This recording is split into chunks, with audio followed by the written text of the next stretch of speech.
Hi everyone and welcome to the Java placement course. आज की video में हम बात कर रहे होंगे स्ट्रिंग बिल्डर के बारे में। लास्ट क्लास में हमने पढ़ा था स्ट्रिंग्स के बारे में। अब स्ट्रिंग्स में हमने बात की थी एंड ऑफ द क्लास में कि स्ट्रिंग्स जावा के अंदर इम्यूटेबल होती हैं। इस बात का क्या मतलब है, एक बार जावा के अंदर आपने मेमोरी के अंदर कोई स्ट्रिंग बना दी, फिर उसमें ना आप कुछ डिलीट कर सकते हैं ना आप कुछ ऐड कर सकते हैं। अगर कुछ भी डिलीट या ऐड करना होगा तो हमें एक नई स्ट्रिंग बनानी पड़ेगी।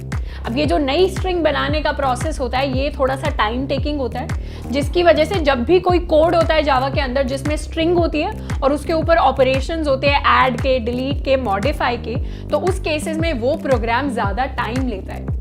अब ये ज़्यादा टाइम लेने वाली जब प्रॉब्लम आई, इसी की वजह से हमें एक मोर ऑप्टिमाइज्ड स्ट्रिंग की क्लास की ज़रूरत पड़ी और इस क्लास को हमने जावा के अंदर नाम दिया स्ट्रिंग बिल्डर। स्ट्रिंग बिल्डर जो क्लास है वो ऐड, डिलीट ये सारे ऑपरेशन कर लेती है और उतना टाइम भी नहीं लेती। इसीलिए जब भी ऐसे मॉडिफाई करने वाले ऑपरेशंस आते हैं किसी भी कोड के अंदर जावा में, तो हम स्ट्रिंग का यूज़ नहीं करते, हम स्ट्रिंग बिल्डर का यूज़ करते हैं। अब ये प्रॉब्लम क्यों आती है स्ट्रिंग्स के अंदर, उसके बारे में थोड़ा सा बात कर लेते हैं एंड उसके बाद हम शुरुआत करेंगे क्लास की स्ट्रिंग बिल्डर्स के साथ। अब हमें ऑलरेडी पता है कि जावा के अंदर स्ट्रिंग्स आर इम्यूटेबल। इसका मतलब अगर मेमोरी में स्ट्रिंग बना दी तो उसको चेंज नहीं कर सकते, उसको म्यूटेट नहीं कर सकते। ऐसा इसलिए होता है क्योंकि जावा की अगर मेमोरी की बात करें तो दो तरीके से जो वेरिएबल्स होते हैं या जो भी कुछ डेटा होता है कोड का, वो मेमोरी के अंदर स्टोर होता है। या तो डेटा जो है वो स्टोर होता है स्टैक की फॉर्म में। अब ये स्टैक के बारे में हमने ऑलरेडी पहली क्लासेस में बात की हुई है। स्टैक यानी जैसे ऑब्जेक्ट्स को एक के ऊपर एक प्लेस कर देते हैं, वैसे ही यहाँ पर हमारा जो कोड है, जो फंक्शंस हैं जावा के, वो भी एक के ऊपर एक स्टैक की फॉर्म में प्लेस्ड होते हैं। तो कुछ जो कोड का पार्ट होता है वो स्टैक की फॉर्म में मेमोरी के अंदर स्टोर होता है और कुछ कोड का पार्ट एक हीप में स्टोर होता है। तो ये हो गई है हमारी हीप मेमोरी। तो जब भी हम स्ट्रिंग्स की बात करते हैं, अगर मान लीजिए हमने एक स्टेटमेंट लिखी, स्टेटमेंट कुछ इस तरीके से है कि string str is equal to h। अब इस केस में हमारे हीप के अंदर एक स्ट्रिंग बनेगी जिसमें हम h स्टोर करेंगे और हमारे स्टैक के अंदर बनेगा हमारा वेरिएबल str, और ये str कुछ इस तरीके से इस स्ट्रिंग h की तरफ पॉइंट कर रहा होगा। अब स्ट्रिंग्स के केस में अगर मान लीजिए हमें एक एक कैरेक्टर्स को ऐड करके h को पूरा हेलो बनाना है, किस तरीके से बनाएंगे? हम सबसे पहले लिखेंगे स्ट्रिंग प्लस हमारा कैरेक्टर e, उसके बाद ये जो होगा ये बन जाएगा he, फिर लिखेंगे str प्लस l, ये बन जाएगा hel, फिर लिखेंगे str प्लस दोबारा से l, ये बन जाएगा hell, फिर लिखेंगे str प्लस o और अब ये बन जाएगा हेलो। कुछ इस तरीके से हम स्ट्रिंग को मॉडिफाई करते करते हेलो बना देंगे। अब हर एक ऑपरेशन में मेमोरी में क्या होगा, सबसे पहले तो हमारा जो h है वो एग्जिस्ट करता था मेमोरी के अंदर। अब उसके बाद मेमोरी के अंदर दोबारा से he बनेगा और अब हमारा जो पॉइंटर है वो पहले की तरफ पॉइंट ना करके अब इस he की तरफ पॉइंट करेगा और ये मेमोरी से डिलीट हो जाएगा। उसके बाद जब हमने l ऐड किया तो दोबारा से मेमोरी के अंदर hel नाम की एक नई स्ट्रिंग बनेगी और हमारा जो स्ट्रिंग है वो पुराने को ना पॉइंट करके अब नए को पॉइंट करेगा। दोबारा से मेमोरी के अंदर से डिलीट हो जाएगा। उसके बाद फिर से हम एक नई स्ट्रिंग बनाएंगे hell और हमारा जो पॉइंटर है वो अब hel की जगह इस फोर्थ स्ट्रिंग की तरफ पॉइंट करेगा और नई एक और स्ट्रिंग बनेगी जो होगी hello यानी हेलो, और हमारा जो पॉइंटर है वो यहाँ str hell की जगह हमारी फाइनल स्ट्रिंग यानी हेलो की तरफ पॉइंट करेगा। और ये जो हमारी पुरानी स्ट्रिंग्स होंगी ये डिलीट होती रहेंगी और नई स्ट्रिंग्स बनती रहेंगी मेमोरी के अंदर।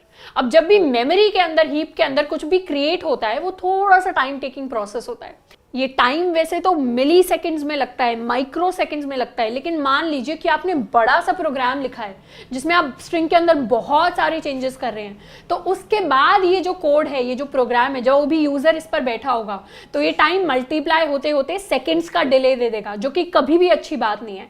तो आपका कोड जो भी आपकी एप्लीकेशन पर बैठा होगा उस यूजर को बहुत वेट करना होगा, जिसकी वजह से यूजर एक्सपीरियंस जो है वो बिगड़ जाएगा, क्योंकि इतना वेट कोई नहीं करना चाहता। इसी वजह से स्ट्रिंग बिल्डर क्लास आई और स्ट्रिंग बिल्डर की हेल्प से क्या होता है थोड़ा सा वो भी समझते हैं। स्ट्रिंग बिल्डर की हेल्प से कुछ ऐसा होगा कि जब भी हम स्ट्रिंग बिल्डर को बना देंगे, मान लीजिए हमने यहाँ पर स्ट्रिंग बिल्डर बनाया SB नाम का, और हमने मेमोरी के अंदर h बनाया। अब जब भी मेमोरी के अंदर कोई चेंजेस करने होंगे, मान लीजिए हमें e ऐड करना होगा यहाँ पर, तो e इस तरीके से ऐड होगा। सबसे पहले e ऐड होगा, ये s भी इसकी तरफ पॉइंट कर रहा है, फिर स्ट्रिंग में l ऐड होगा, फिर स्ट्रिंग में एक और l ऐड होगा, फिर स्ट्रिंग में एक और o ऐड होगा। इस केस में, स्ट्रिंग बिल्डर के केस में, वो डायरेक्टली वहीं पर पॉइंट कर रहे हैं जहां पर हमारा स्ट्रिंग बिल्डर की ऑब्जेक्ट स्टोर्ड है, यानी हमारा h स्टोर्ड था, फिर उसी के अंदर चेंजेस करते करते करते करते हमने h का हेलो बना दिया और हमें नई स्ट्रिंग बिल्डर ऑब्जेक्ट की जरूरत नहीं पड़ी। तो ये डिफरेंस होता है स्ट्रिंग और स्ट्रिंग बिल्डर में, जिसकी वजह से टाइम काफी सारा चेंज होता है और मेमोरी में थोड़े बहुत चेंजेस आते हैं। थोड़ा सा और डिटेल में ऊप्स की क्लास में पढ़ेंगे कि कैसे हीप के अंदर जो है ऑब्जेक्ट्स क्रिएट होती हैं और नॉर्मल वेरिएबल्स हमारे स्टैक में क्रिएट होते हैं, तो काफ़ी ज़्यादा अच्छे से चीज़ें समझ में आएंगी। पर अभी के लिए आई होप कि थोड़ा सा डिफरेंस हमें समझ में आ गया कि स्ट्रिंग बिल्डर की हमें ज़रूरत क्यों पड़ी। अब बात करते हैं कि स्ट्रिंग बिल्डर को यूज कैसे करते हैं। स्ट्रिंग और स्ट्रिंग बिल्डर काफी सिमिलर हैं। स्ट्रिंग के जो बहुत सारे ऑपरेशंस हैं वो हम स्ट्रिंग बिल्डर के अंदर भी कर सकते हैं, तो इतना हमें कोई डिफरेंस महसूस नहीं होगा। प्लस स्ट्रिंग बिल्डर के अंदर अपने कुछ नए ऑपरेशंस हैं स्ट्रिंग को मॉडिफाई करने के लिए, जो हमें काफी हेल्प करेंगे एज अ प्रोग्रामर। अब शुरुआत करते हैं स्ट्रिंग बिल्डर्स के साथ। सबसे पहले देखेंगे कि स्ट्रिंग बिल्डर को हम डिक्लेयर कैसे करते हैं। अब स्ट्रिंग बिल्डर को डिक्लेयर करने के लिए सबसे पहले हम लिखेंगे क्लास का नाम विच इज स्ट्रिंग बिल्डर और देंगे वेरिएबल का नाम is equal to new string builder, और यहां पर जो भी स्ट्रिंग हमें पास करनी है वो हम लिख देंगे। मान लीजिए हमें पास करना है टोनी, तो इस तरीके से हमने SB नाम का एक स्ट्रिंग बिल्डर बना लिया है। अब इसको स्ट्रिंग बिल्डर ना कह के इस क्लास के अंदर हम स्ट्रिंग ही कहेंगे कि SB नाम की हमने स्ट्रिंग बना लिया है जिसका टाइप है स्ट्रिंग बिल्डर। अब SB को अगर हम प्रिंट करें तो उसकी वैल्यू को ऑब्जर्व करते हैं, तो हमारे लिए जो प्रिंट हुआ है दैट इज टोनी। अब फिर से एक और चीज करते हैं। अब इसमें क्या करेंगे, हम एक कैरेक्टर निकालेंगे। किसी भी इंडेक्स पर स्टोर्ड हम कैरेक्टर निकाल सकते थे स्ट्रिंग्स के अंदर, और वही जो फंक्शन है वो स्ट्रिंग बिल्डर के अंदर भी काम करता है। तो मान लीजिए कि हमें प्रिंट करवाना है कैरेक्टर एट इंडेक्स 0, तो कैरेक्टर एट इंडेक्स 0 को प्रिंट करवाने के लिए लिखेंगे sb.char@। ये फंक्शन हमने स्ट्रिंग्स में भी पढ़ा था। इसमें पास करेंगे हमारा जो भी इंडेक्स चाहिए हमें और रन करेंगे इस कोड को, तो हमारे लिए प्रिंट होकर आएगा t। तो t जो है वो 0th इंडेक्स पर स्टोर्ड था इस स्ट्रिंग के अंदर, इसीलिए t प्रिंट हो गया है। अब स्ट्रिंग बिल्डर के अंदर एक और नया फंक्शन होता है, इस फंक्शन का नाम है सेट कैरेक्टर एट इंडेक्स। अभी तो हम क्या कर रहे थे कि हम कैरेक्टर को देख रहे थे कि इस इंडेक्स पर कौन सा कैरेक्टर है हमारी स्ट्रिंग के अंदर। हम क्या कर सकते हैं, उस इंडेक्स पर जो भी कैरेक्टर है उसको हटाकर वहां पर कोई और कैरेक्टर हम डाल सकते हैं। तो एक तरीके से वहां के इंडेक्स पर स्टोर्ड कैरेक्टर को हमने सेट कर दिया अपनी मर्जी से। क्या करेंगे, टोनी जो हमारी स्ट्रिंग है इसके अंदर 0th इंडेक्स पर सेट कर देंगे, इस t को रिप्लेस कर देंगे p के साथ। तो इसको करने के लिए हमारे पास जो फंक्शन है उसका नाम है सेट कैर एट, और सेट कैर के अंदर दो पैरामीटर्स हम पास करते हैं। पहला होता है हमारा इंडेक्स, दूसरा होता है जो भी कैरेक्टर हमें वहां पर सेट करना है। तो इंडेक्स है 0 और सेट जो करना है कैरेक्टर दैट इज p। इसको भी सेव करते हैं और रन करते हैं। अब यहां पर क्या हुआ, ये प्रिंट स्टेटमेंट हमें हटानी पड़ेगी क्योंकि इस स्टेटमेंट से तो चेंजेस हो गए स्ट्रिंग के अंदर। अब हमें प्रिंट करना है स्ट्रिंग को SB से, तो रन करेंगे कोड को, और अब हमारे लिए लास्ट में जो स्ट्रिंग प्रिंट हुई है दैट इज पोनी। तो जो t था वो रिप्लेस हो गया है p के साथ, तो 0th इंडेक्स पर जो कैरेक्टर था वो सेट हो गया है कैरेक्टर p के साथ। इसके अलावा जावा के अंदर स्ट्रिंग बिल्डर क्लास में एक और फंक्शन होता है जिसको हम नाम देते हैं इंसर्ट। हम क्या कर सकते हैं, अगर हमारे पास कोई भी स्ट्रिंग है, मान लेते हैं कि अभी हमारे पास कोई स्ट्रिंग है जिसका नाम है टोनी। अब हमें इस टोनी को स्टोनी करना है। स्टोनी मतलब हमें इस s को इंसर्ट करना है अपनी स्ट्रिंग के अंदर। कौन से इंडेक्स पर, 0th इंडेक्स पर।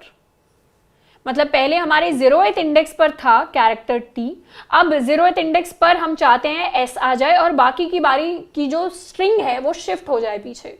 तो इसको करने के लिए एक इंसर्ट नाम का फंक्शन होता है। इंसर्ट नाम का फंक्शन हम कुछ इस तरीके से यूज करते हैं कि हम लिखेंगे sb.insert, और इसके अंदर सबसे पहले पास करेंगे वो इंडेक्स जहां पर हमें अपने कैरेक्टर को इंसर्ट करना है यानी 0, एंड उसके बाद पास करेंगे अपना कैरेक्टर विच इज s। और अब क्या करेंगे, अब अपनी स्ट्रिंग को यानी SB को हम प्रिंट करवा देंगे। तो अब हमारे लिए जो प्रिंट होकर आया है दैट इज टोनी। तो हमारा जो s है वो t के आगे आ गया। मान लीजिए कि हमें इसकी जगह क्या करना होता, हम चाहते कि टोनी जो है उसकी जगह हम लिख पाएं TONNY। तो इस जो सेकंड इंडेक्स है 0 1 2, सेकंड इंडेक्स पर हम एक n इंसर्ट करना चाहते हैं। तो उसको इंसर्ट करने के लिए हमें यहाँ पर लिखना पड़ेगा इंडेक्स नंबर 2 और यहाँ पर लिखना पड़ेगा n, एंड उसके बाद अगर हम अपनी स्ट्रिंग को प्रिंट करवाएं तो ये ऐसा कुछ रिजल्टेंट हमारे पास आएगा जिसमें हमारे पास Tony with a double n print हो जाएगा। तो कुछ इस तरीके से हम अपनी स्ट्रिंग बिल्डर में चीज़ों को इंसर्ट भी कर सकते हैं। अब हमने देख लिया कि कैरेक्टर गेट कैसे करते हैं, कैरेक्टर सेट कैसे करते हैं, एक नई चीज़ कैसे इंसर्ट करते हैं। अब बात करते हैं डिलीट की। हम डिलीट भी कर सकते हैं अपने स्ट्रिंग बिल्डर से। जिस भी इंडेक्स से, जिस भी स्टार्टिंग इंडेक्स से लेकर एंडिंग इंडेक्स तक हमें अगर कोई पार्ट डिलीट करना है स्ट्रिंग के अंदर से तो उसको डिलीट करना पॉसिबल है। हम क्या करेंगे, डॉट डिलीट फंक्शन यूज करेंगे और उस डॉट डिलीट की हेल्प से हम अपने कैरेक्टर या फिर एक सबस्ट्रिंग को डिलीट कर सकते हैं। किस तरीके से करेंगे, मान लीजिए हमने जो एक्स्ट्रा n इंसर्ट किया था अपने कोड से, इसको हमें डिलीट करना है, तो डिलीट दी एक्स्ट्रा n। इसको डिलीट करने के लिए हम लिखेंगे sb.delete और स्टार्टिंग इंडेक्स सबसे पहले पास करेंगे। स्टार्टिंग इंडेक्स हमारे लिए होगा 2, क्योंकि सेकेंड इंडेक्स से डिलीट करना शुरू करना है और थर्ड इंडेक्स तक जाना है। अब यहाँ पर जो एंडिंग इंडेक्स है वो नॉन इंक्लूसिव है, मतलब अगर हमने 3 पास किया है तो वो 3 नहीं लेगा, सिर्फ 2 तक जाएगा। अगर 4 पास किया होता तो सिर्फ 3 तक जाता। तो कुछ इस तरीके से अगर हमने 2,3 लिखा है तो फिर वो 2,2 तक ही जाएगा, और 2,2 मतलब हमारा सिर्फ एक कैरेक्टर यानी n। उसके बाद दोबारा से प्रिंट कर देंगे अपना string builder which is SB। तो अब हमारे लिए जो प्रिंट होकर आया है which is the original string Tony. तो पहले क्या था, ओरिजिनल स्ट्रिंग थी टोनी, उसमें एक डबल n हमारे पास आ गया, फिर हमने उसको डिलीट कर दिया तो ओरिजिनल स्ट्रिंग पर हम वापस आ गए। अब मान लीजिए कि हमें टोनी का टॉय बनाना होता तो वो n दोनों n हमें हटाने होते। तो उस केस में हम शुरू करते 2 से और लेकर जाते 3 तक। तो यहाँ पर एंडिंग कैरेक्टर हम 4 लिख देते हैं। इसको सेव करके अगर रन करें तो आउटपुट कुछ ऐसा होगा जिसमें पहले था टोनी, फिर हमने डबल n बना दिया और फिर दोनों n को हटाने के लिए हमने 2,4 पास किया, जिससे इंडेक्स नंबर 2 और इंडेक्स नंबर 3 वाले जो दोनों कैरेक्टर्स है वो हट गए हमारी स्ट्रिंग से। तो इसलिए हमारा जो आउटपुट आया है दैट इज टोनी। इसके अलावा हम अपनी जो स्ट्रिंग बिल्डर है उसके अंदर चीजें अपेंड भी कर सकते हैं। अपेंड मतलब उसके एंड में चीजें जोड़ देना। अब जैसे हमने हेलो का एग्जाम्पल लिया था तो उस हेलो के एग्जाम्पल में देखते हैं क्या था। अगर मान लेते हैं स्ट्रिंग बिल्डर हम बनाते h का, तो सबसे पहले क्या करते, SB में अपेंड करते। अपेंड करना मतलब लास्ट में जोड़ देना। लास्ट में जोड़ते e, उसके बाद दोबारा से उसके लास्ट में हम जोड़ते l, दोबारा से अपेंड करते हम एक और l, और फिर हम अपेंड करते o, और एंड में प्रिंट करवाते अपने स्ट्रिंग बिल्डर को। अब इस कोड को रन करके देखते हैं कि इसका आउटपुट क्या होगा। तो आउटपुट आया हमारे पास हेलो। तो h से हमने पूरा हेलो बना दिया, और ये जो एक एक अपेंड वाली स्टेटमेंट है इसमें मेमोरी में कोई चेंज नहीं हो रहा। अगर ये सेम चीज हम स्ट्रिंग के लिए करते तो उसमें लिखते str is equal to str plus e। कुछ इस तरीके की स्टेटमेंट होती, यहां पर होता str is equal to str plus l। इस केस में हर एक स्टेटमेंट में एक नई स्ट्रिंग बन रही होती, लेकिन अपेंड के केस में उस सेम स्ट्रिंग बिल्डर में चेंजेस हो रहे हैं, जिसकी वजह से टाइम कम लग रहा है, ऑपरेशंस कम टाइम में पूरे हो रहे हैं और हमारा कोड ज्यादा एफिशिएंट है। तो इस तरीके से अपेंड जो है काफी हेल्प करता है यूजर्स को एंड प्रोग्रामर्स को। इसके बाद एक और फंक्शन है जो हम स्ट्रिंग में यूज किया करते थे which is dot length. Dot length function यहां पर भी काम करता है। अगर स्ट्रिंग जो है उसकी हमें एंड में लेंथ प्रिंट करवानी होती है तो उसके लिए डॉट लेंथ, जैसे हम स्ट्रिंग्स में यूज करते थे सेम उसी तरीके से यूज करेंगे, तो हमारे पास प्रिंट होकर आएगा 5। तो हेलो की जो लेंथ है दैट इज 5। तो हमारे लिए इस तरीके से हम लेंथ भी प्रिंट करवा सकते हैं अपने स्ट्रिंग बिल्डर की। अब हमने कुछ बेसिक ऑपरेशंस देख लिए स्ट्रिंग बिल्डर के ऊपर। अब एक क्वेश्चन सॉल्व करके देखते हैं जो लास्ट वीडियो में एक स्टूडेंट ने कॉमेंट किया था, उनको शायद डाउट आ रहा था उस क्वेश्चन में। क्वेश्चन का नाम है रिवर्स स्ट्रिंग। रिवर्स स्ट्रिंग अपने आप में काफ़ी बेसिक जो है समझ में आ रहा है कि क्या करना है। हमें दी होगी एक स्ट्रिंग के अंदर हमें क्या करना है, उस पूरी की पूरी स्ट्रिंग को रिवर्स करना है। फॉर एग्जाम्पल अगर हमें स्ट्रिंग दी होती है हेलो, तो हमारे पास जो आउटपुट आना चाहिए वो आना चाहिए OLLEH। अगर हमें मान लीजिए स्ट्रिंग दी है टोनी, तो हमारे लिए जो आउटपुट आएगा दैट विल बी YNOT। अगर हमारे पास स्ट्रिंग है अमन, तो हमारे पास जो आउटपुट आएगा दैट विल बी NAMA, नामा। तो कुछ इस तरीके से हमें स्ट्रिंग्स को रिवर्स करना है। अब इस रिवर्स करने के पीछे एक छोटा सा लॉजिक होता है। काफ़ी सारे तरीके हैं रिवर्स करने के, हम सबसे बेसिक तरीका देखेंगे जिसमें एक छोटी सी लॉजिकल चीज़ भी हम सीख पाएंगे। स्ट्रिंग को इमेजिन करते हैं एक एरे की तरह। स्ट्रिंग को जब एक एरे की तरह इमेजिन करेंगे तो क्या होगा, हम जानते हैं कि एरेज क्या होते थे। एरेज एक ब्लॉक होते थे जिसमें अलग अलग पॉइंट पर एक अलग अलग एलिमेंट स्टोर्ड होता था। तो यूजुअली एरे के अंदर नंबर्स हमने स्टोर करके देखे थे, तो 0 1 2 3 4 कुछ इस तरीके से नंबर स्टोर होते थे। अब स्ट्रिंग को भी हम वैसे ही इमेजिन कर सकते हैं। मान लीजिए हम हेलो का एग्जाम्पल लें, तो पहले 0th इंडेक्स पर H है, फर्स्ट इंडेक्स पर है E, सेकेंड इंडेक्स पर है L, थर्ड इंडेक्स पर है एक और L, और फिर लास्ट में बचता है सिर्फ फोर्थ इंडेक्स जिस पर है O। तो कुछ इस तरीके से हमारे पास हमारी स्ट्रिंग है। अब इस स्ट्रिंग में अगर हमें पूरी की पूरी स्ट्रिंग को रिवर्स करना है तो हमें एक तरीके से आउटपुट में लेकर आना है कि ये जो लास्ट वाला O है ये तो शुरुआत में आ जाए, फिर ये जो L है ये यहाँ पर आ जाए, ये वाला L यहाँ हो, ये वाला E यहाँ हो, ये वाला H यहाँ हो। और एक तरीके से एक नया अगर एरे हम विजुअलाइज करें तो उसको समझेंगे कि वो पहले वाले एरे की इस एरे की कंप्लीटली कॉपी है। मतलब इसको पूरा उल्टा करके अगर रख दे तो वो रिवर्स हो जाएगी स्ट्रिंग हमारी।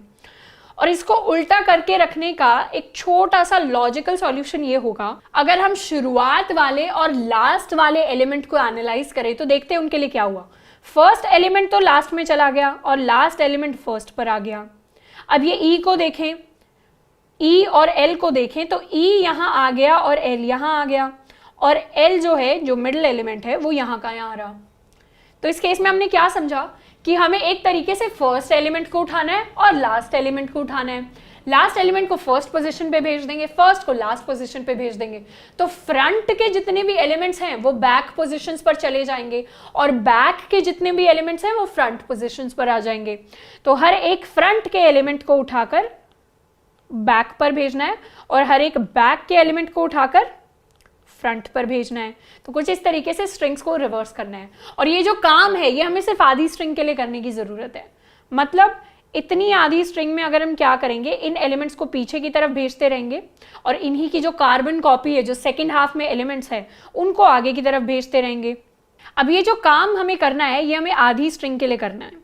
इसका क्या मतलब है कि जैसे ही हम HELLO में से अगर 5 हमारे पास ब्लैंक्स हैं, हम सिर्फ आधी स्ट्रिंग कंसिडर करें तो उसमें H को अगर हम लास्ट में भेज दें तो शुरुआत वाली जगह खाली हो जाएगी।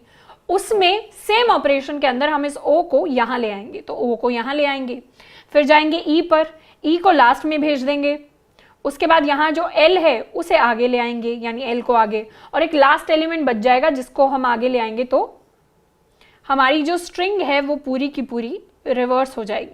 और ये जो लॉजिक है यहाँ पर तो ऑड हमारे पास एलिमेंट्स हैं।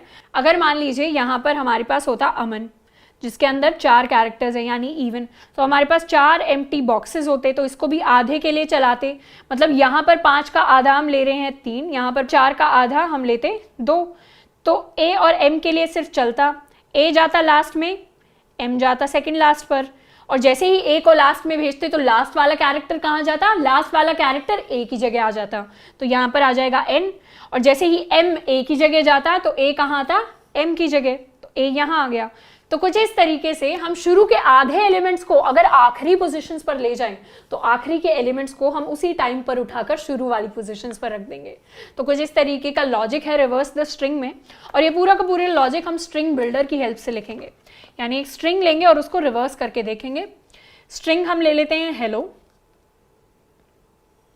और अब क्या करेंगे, एक लूप चलाते हैं। जब भी हमें किसी काम को रिपीट करना होता है हम लूप्स की हेल्प से उस काम को रिपीट करते हैं, और इस लूप में इंडेक्स जो है i = 0 से शुरू करेंगे और i जाएगा sb.length, यानी हमारे स्ट्रिंग बिल्डर की जो लेंथ है उसके हाफ तक। अब हमने देखा कि हमें सिर्फ शुरू के हाफ एलिमेंट्स को उठाकर आखिर में फेंकने की जरूरत है, आखिर वालों को उसी टाइम पर पहले की जगह ला सकते हैं, तो इसलिए सिर्फ हाफ लेंथ तक लूप हमारा चल रहा होगा। इसे कर देते हैं डिवाइड बाई 2, i++ सबसे पहले इंडेक्स कैलकुलेट कर लेते हैं, उसका इंडेक्स जिसको हमें रिप्लेस करना है। हमें फ्रंट के एक इंडेक्स को रिप्लेस करना है और हमें बैक के एक इंडेक्स को रिप्लेस करना है, और फ्रंट के जिस इंडेक्स को हम रिप्लेस कर रहे हैं दैट इज आई, और बैक के जिस इंडेक्स को हम रिप्लेस कर रहे हैं that is SB dot length -1 -i।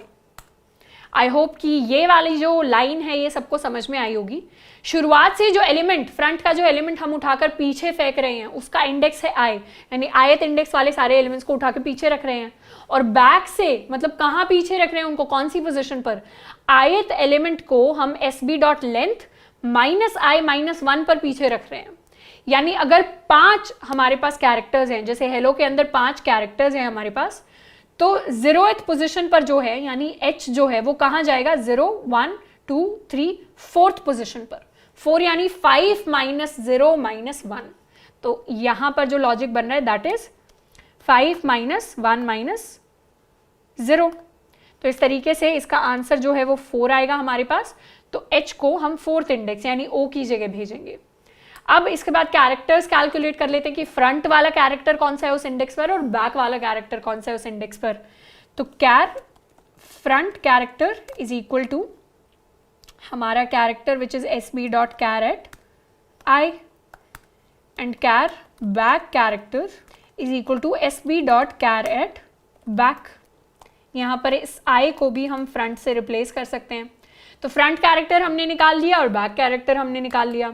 अब क्या करना है, फ्रंट कैरेक्टर को रिप्लेस करना है बैक कैरेक्टर से, बैक कैरेक्टर को रिप्लेस करना है फ्रंट कैरेक्टर से। और ये काम जावा के अंदर हम कैसे करते हैं, जावा के अंदर यूज करेंगे स्ट्रिंग बिल्डर्स का function set char at. Set char मतलब उस कैरेक्टर को आप सेट कर दीजिए। तो SB dot set char at front का जो इंडेक्स है उसकी जगह हम बैक का कैरेक्टर पास कर देंगे, और बैक का जो इंडेक्स है उसकी जगह हम पास कर देंगे अपना फ्रंट कैरेक्टर। एंड उसके बाद क्या करेंगे, इस लूप के बाद हम अपनी स्ट्रिंग को प्रिंट करवा देंगे। तो इस कोड को एक बार रन करते हैं। इनिशियली स्ट्रिंग बिल्डर में स्टोर था हेलो और फाइनल आंसर आया है OLLEH। ये कैसे आया, सबसे पहले हमने एक लूप चलाया 0 से लेकर स्ट्रिंग बिल्डर की आधी लेंथ तक। उसमें हमने फ्रंट इंडेक्स और बैक इंडेक्स कैलकुलेट किया जिनको हमें रिप्लेस करना है एक दूसरे से। तो फ्रंट इंडेक्स हमें पता है आई होता है, बैक इंडेक्स को हमने पता किया कि किस तरीके से कैलकुलेट हुआ। उसके बाद वहां पर उन इंडेक्स फ्रंट और बैक इंडेक्स पर जो भी कैरेक्टर स्टोर थे हमने उसको निकाल लिया। तो फ्रंट कैरेक्टर को और बैक कैरेक्टर को निकाला डॉट कैरेट फंक्शन की हेल्प से। फिर हमने सेट कैरेट फंक्शन का यूज किया स्ट्रिंग बिल्डर में, जिसमें फ्रंट वाला जो इंडेक्स है उसको रिप्लेस कर दिया बैक कैरेक्टर से और बैक वाले इंडेक्स को रिप्लेस कर दिया फ्रंट कैरेक्टर से। तो कुछ इस तरीके का काम हुआ कि अगर हमारे पास एक स्ट्रिंग थी हेलो, अगर स्ट्रिंग थी हेलो, तो सबसे पहले हमने इस कैरेक्टर और इस कैरेक्टर को रिप्लेस कर दिया, मतलब एक्सचेंज कर दिया। यहाँ पर O आ गया, यहाँ पर आ गया H। फिर हमने इसको और इसको रिप्लेस किया, एक्सचेंज किया, तो यहाँ पर हमारे पास आ गया L और E हमारा आ गया यहाँ पर, एंड ये L यहाँ का यहाँ सीधे हमारे पास आ गया। तो स्ट्रिंग में एक रिवर्स स्ट्रिंग हमारे पास आ गई। तो इस तरीके से हम कोड लिखते हैं। अगर इस कोड की टाइम कॉम्प्लेक्सिटी निकालें तो ये कोड कहाँ तक रन किया, ये कोड रन करेगा 0 से लेकर n/2 तक। और ये जो n/2 है ये एक कांस्टेंट है जिसको हम इग्नोर कर सकते हैं। तो इस पूरे के पूरे कोड की जो टाइम कॉम्प्लेक्सिटी होगी वो होगी बिग O ऑफ n। तो कुछ इस तरीके से स्ट्रिंग बिल्डर्स का हम यूज करते हैं और इस तरीके से रिवर्स स्ट्रिंग का हम कोड लिख सकते हैं। अब नीचे आज के लेक्चर के नोट्स एंड कोड्स आपको मिल रहे होंगे, साथ के साथ स्ट्रिंग्स की जो प्रॉब्लम्स थी लास्ट क्लास में उनके सॉल्यूशंस हमने अपडेट कर दिए हैं उसी शीट के अंदर। आज के लिए इतना ही। आई होप आज हमें स्ट्रिंग बिल्डर्स के बारे में काफ़ी कुछ सीखने को मिलेगा। नेक्स्ट क्लास में बात कर रहे होंगे बिट मैनिपुलेशन के बारे में, एंड उसी के साथ हमारे जो जावा बेसिक्स हैं वो खत्म हो रहे होंगे। मतलब पूरा शुरुआत से लेकर हमने पूरी की पूरी बेसिक जावा की 15-16 क्लासेस कंप्लीट कर ली होंगी। आई होप कि बहुत सारे प्रॉब्लम्स हम सॉल्व कर रहे होंगे, बहुत सारी प्रैक्टिस हम कर रहे होंगे, एंड काफ़ी ज़्यादा जावा के बारे में हम सीख रहे होंगे। आज के लिए इतना ही, मिलते हैं नेक्स्ट वीडियो में। Till then keep learning and keep exploring.